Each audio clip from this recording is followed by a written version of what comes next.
is the early morning. The sun's not out yet, still dark outside. We've got our body armor on. We're in the car right now with ICE enforcement and removal operations, the DC field office, and what they're trying to do right now is they have 3 targets that they're trying to arrest and deport. And right now we're in Fairfax County on our way to Herndon, and they're trying to pick up a guy who was arrested, charged, and convicted of sex crimes. He's in the country illegally according to ICE, and in front of me right now is the ICE field office director for the DC ERO. Sir, what do folks need to know about this man? This man is a dangerous member from the country of Honduras, right? He's a 35-year-old male who has been arrested for aggravated sexual abuse of a minor. This is not the kind of person here seeking a better life, right? He is here creating harm and doing some irreparable damage to children in the area.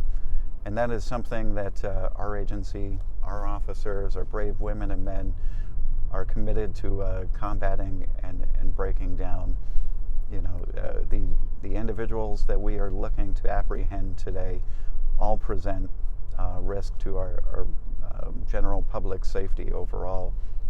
And our folks are dedicated to the mission, passionate and compassionate as they carry out their daily responsibilities. Now I see we're just about a minute away from this address, so we're going to see what happens. We've been reporting a lot on how Fairfax County interacts with ICE. And sir, I want to ask you, are you running into any issues when it comes to cooperation with Fairfax County?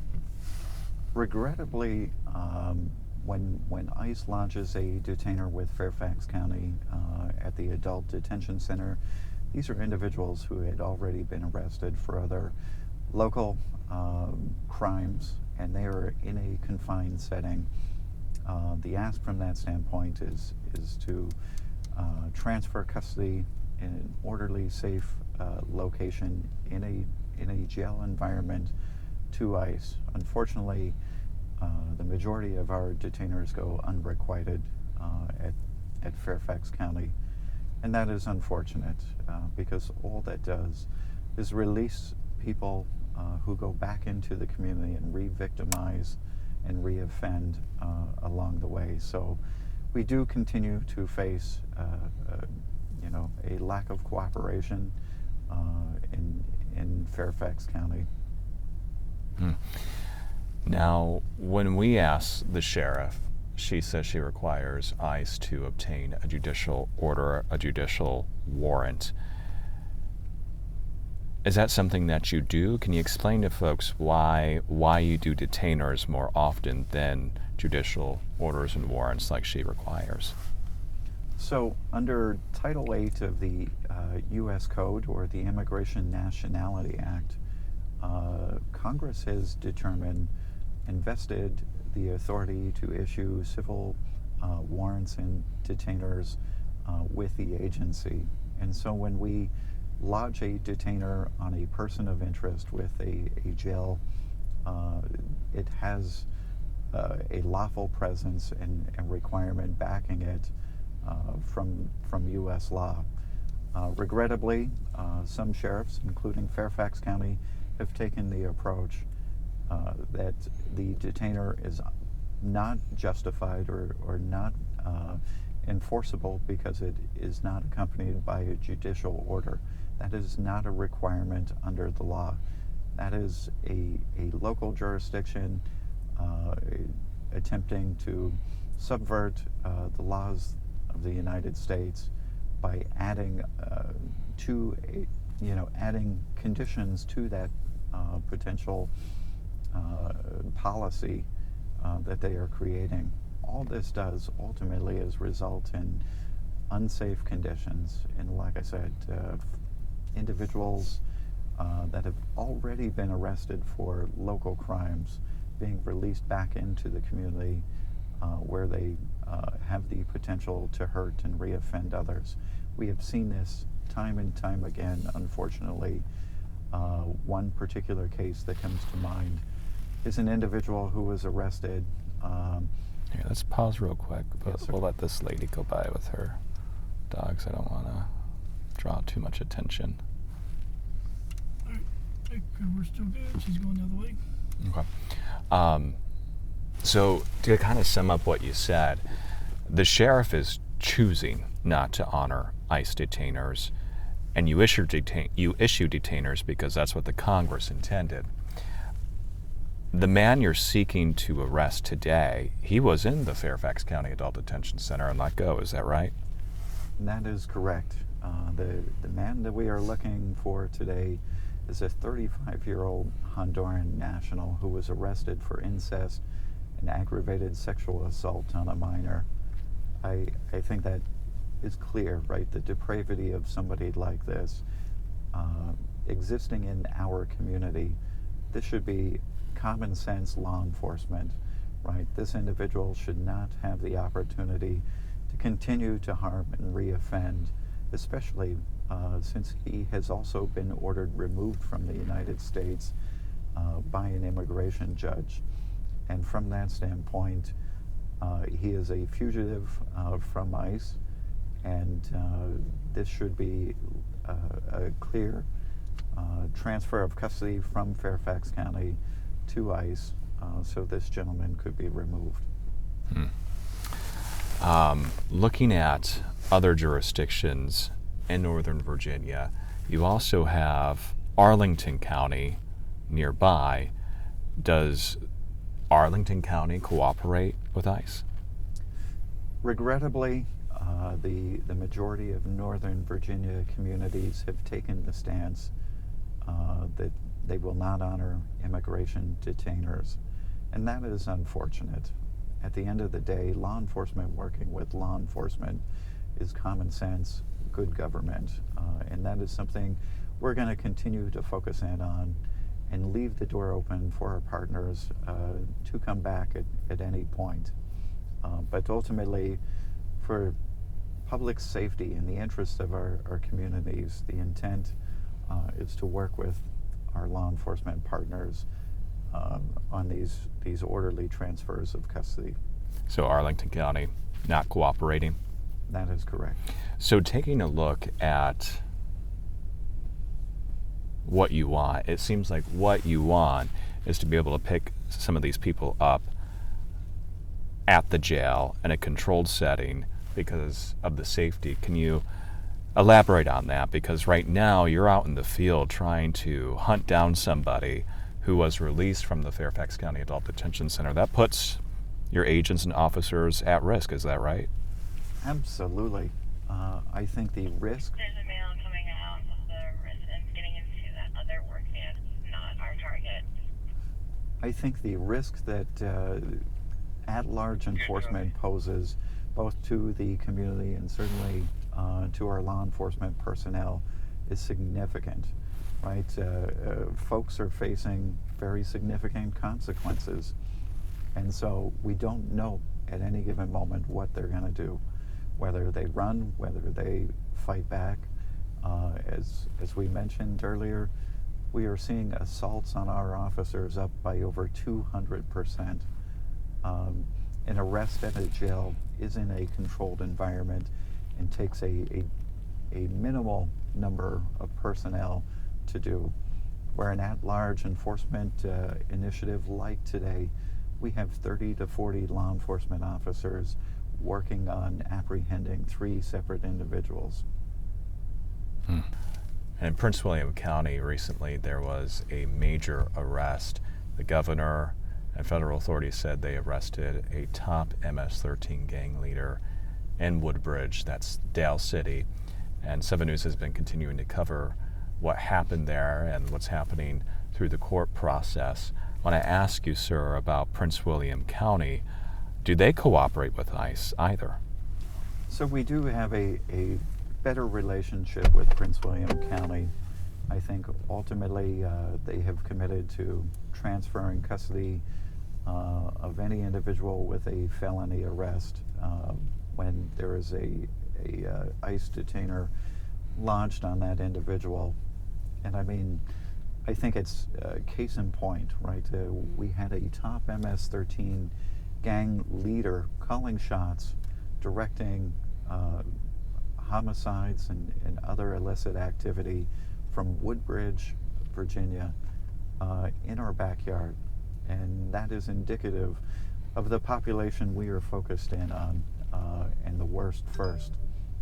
As we continue to perform at-large enforcement, we are going to follow the investigation wherever it takes us, regardless of the cooperation from that particular community.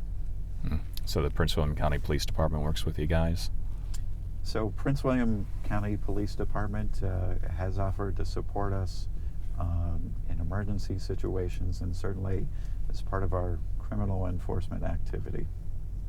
What about the sheriff's office there? Well, I don't think the sheriff's office there operates the jail. What about the jail in Prince William County? The jail has, as I mentioned, continued to offer support for individuals who have been arrested on felonies in Prince William County. And from that standpoint, they have continued to transfer and honor detainers on those cases. What about misdemeanors? They, at this particular point in time, they do not honor detainers for misdemeanors. Even Class 1 misdemeanors, serious ones? That's correct. All right.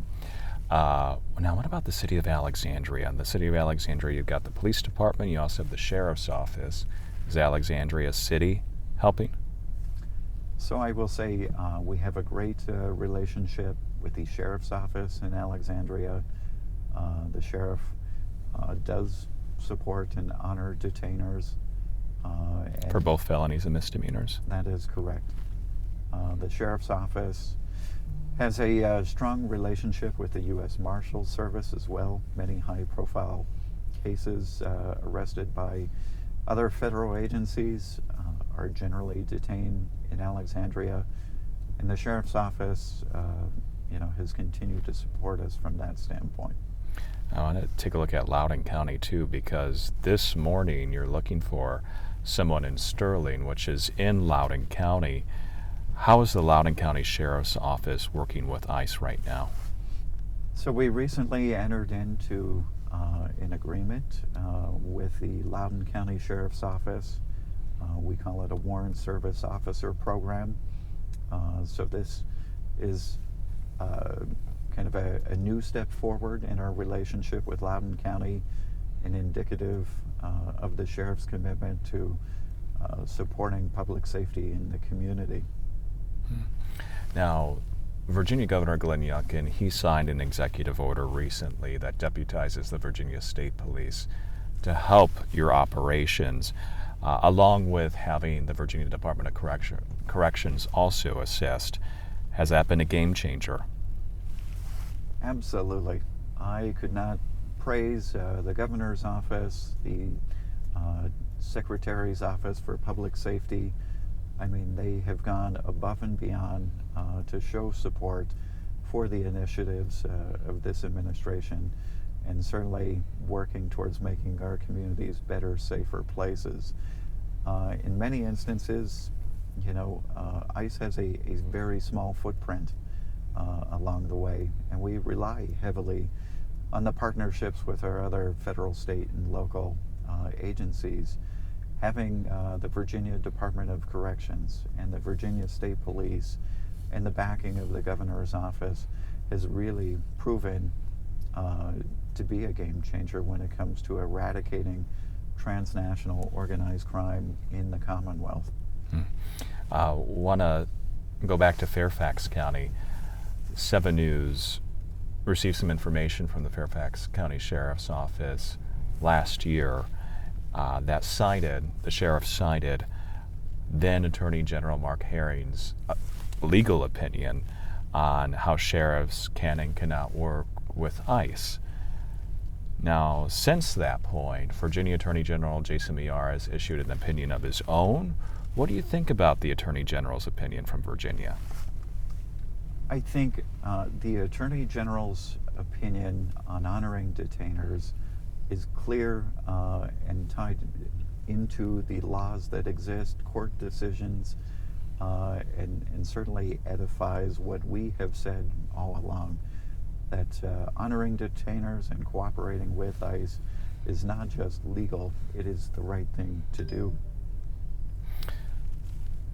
Now, the Fairfax County Board of Supervisors has a policy called the trust policy that was adopted some years ago. Some of the members on the Fairfax County Board of Supervisors were there when they passed this trust policy, and it prohibits the Fairfax County Police Department from sharing immigration information with federal immigration authorities. Do you think that handcuffs the Fairfax County Police Department from working with you? So what I would say is, policies like that undermine public safety and ultimately run contrary to law.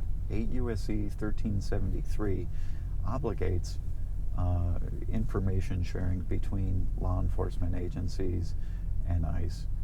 And I would say any community that adopts a policy like that clearly has put politics above public safety. So you can't really work with you can't really work with the Fairfax County Police Department, can you? Well, I think we are making strides in communicating with the police department on potential ways forward. But I think we're doing it in a way that doesn't undermine our values and our mission, but at the same token leaves the door open for our partners to work with us wherever and however. Now, we're in Herndon. Herndon has a police department of its own. Are Herndon police officers helpful with you in your mission? So I would say, Herndon, the community of Herndon has been great to work with along the way. I would say we still face some frustration and obstacles in that arena. There's some room to grow, but ultimately, with the community facing such a significant MS-13 presence here, we are committed to working with any agency, and I think that's clear this morning, right? We have other federal partners, we have the Virginia State Police, all working towards locating and apprehending these very dangerous folks. All right, so we covered a lot of ground with what a lot of the Northern Virginia communities are doing and not doing to cooperate with ICE and your mission. When I ask you about Page County, Shenandoah, Spotsylvania County, Stafford, Fredericksburg, Frederick County, Virginia, are they cooperative with ICE? So I would say generally, right, we see the majority of the counties around the Commonwealth that supports ICE in one way or another. And we definitely see cooperation from those counties in general. I would say Northern Virginia and probably our southeast and our southwest parts of the state are probably a little more complicated in the relationship. Norfolk is a different animal, has a different market, and Roanoke is in that same fashion. What are you seeing in Southwest Virginia? Are you seeing MS-13 activity there? Are you seeing any drug trafficking issues, anything like that? Unfortunately, all too often, we are seeing a strong presence of cartels moving into Southern Virginia and using that as a hub site, leveraging the corridors on 81 and 95 to traffic fentanyl and other dangerous drugs between the East Coast. So unfortunately, we do spend an inordinate amount of time working with our partners in the DEA and other federal agencies focused in on breaking up the cartel network in southwestern Virginia. Is that cartel making its way up here? We do see a presence in Northern Virginia. The cartels have been emboldened, right? In the last few years, there's been a tremendous amount of both people and illicit drugs being trafficked into the United States. And our mission is to combat that and fight that. What about MS-13 in Northern Virginia?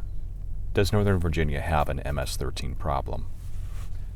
I would say yes, and that is scary. As a resident, as a law enforcement officer, MS-13 has a very strong hold in the Northern Virginia, D.C., Maryland region.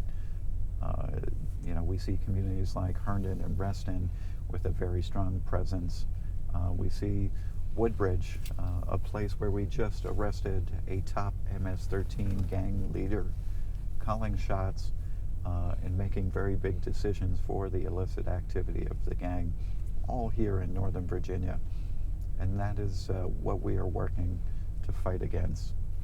Now, I read in court documents that it looks like the federal prosecutor is dropping the firearm charge against that alleged MS-13 gang leader. What do you think about that? So I would say this. I mean, ultimately, that is not the desired outcome from the agency. Our DOJ partners are evaluating the next steps on that particular case. Regardless of that outcome, we are going to pursue removal and take custody of that individual once and if those charges are ultimately dropped. All right, let's talk about Washington, D.C. Does Washington, D.C. cooperate at all with ICE? If you had to put it on a scale of 1 to 10 or 0 to 10, how much do they cooperate with ICE? So regrettably, we see on a scale of 0 to 10, I would have to say 0, right? We regularly see dangerous criminal aliens being released from central booking without any notification. DC has passed a law. They have passed local ordinances starting in 2011 that really directly impacted our ability and really frustrating our efforts to enforce immigration law in the district. They have taken the stance that no city agency or no city employee will share information or provide any particular assistance to support the work that we do. Well, yes or no? Do you think Washington, D.C. is a sanctuary city? Yes, unequivocally. What about Fairfax County? I would also say yes. Arlington? I would say yes. Any others that you'd want to point out? No, I think You get some cooperation, it seems, from Alexandria, Prince William, Loudoun. Is that right? that is correct. Okay.